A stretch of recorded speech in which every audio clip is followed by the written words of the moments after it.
There are a lot of movies and TV shows, whether it be Netflix, Amazon Prime, or our regular channels, that center around the battle between good and evil. Perhaps things like the Marvel comic movies or NCIS. These movies and TV programs usually include shooting or blowing up people or knocking them out. For 2 weeks, beginning on Palm Sunday until this weekend, we have experienced, prayed, and reflected upon the high point of the greatest battle between good and evil that the world has ever seen. Jesus of Nazareth, the Son of God, individually faced evil beyond imagining. He was betrayed by a companion, arrested on bogus charges, taunted with disbelief, abandoned and denied by friends, brutally tortured, mocked, and crucified. The suffering and death of Jesus was the result of the evil of greed, envy, authoritarian power wielded by force and brutality, anger, violence, betrayal, and so much more. Who won this battle? Evil?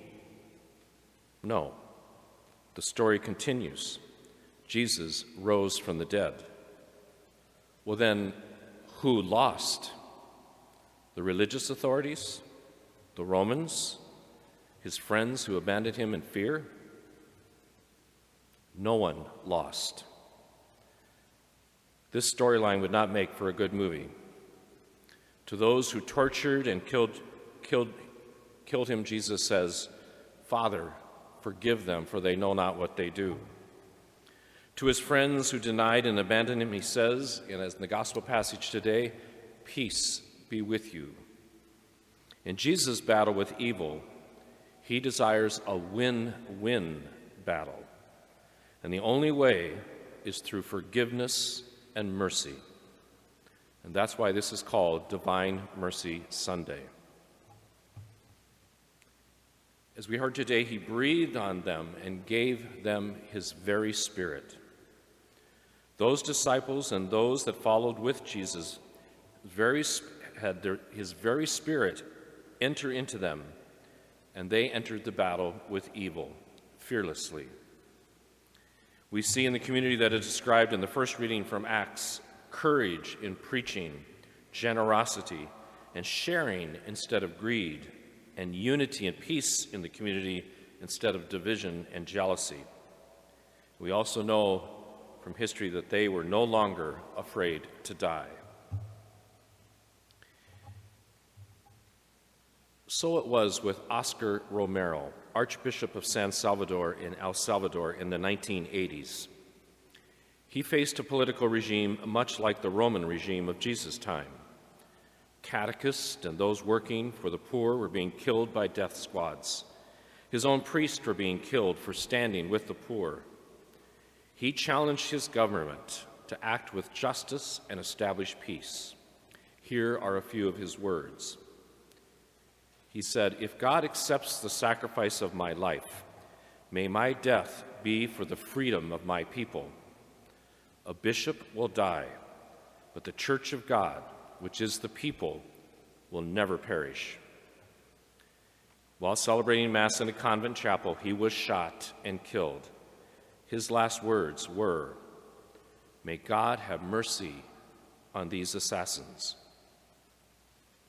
Did the regime win and Archbishop Romero lose? Like Jesus, he desired a win-win solution for his country in the battle between good and evil. Like Jesus' death, he sparked more and more work for justice and awakened the world to the evil that his people were experiencing.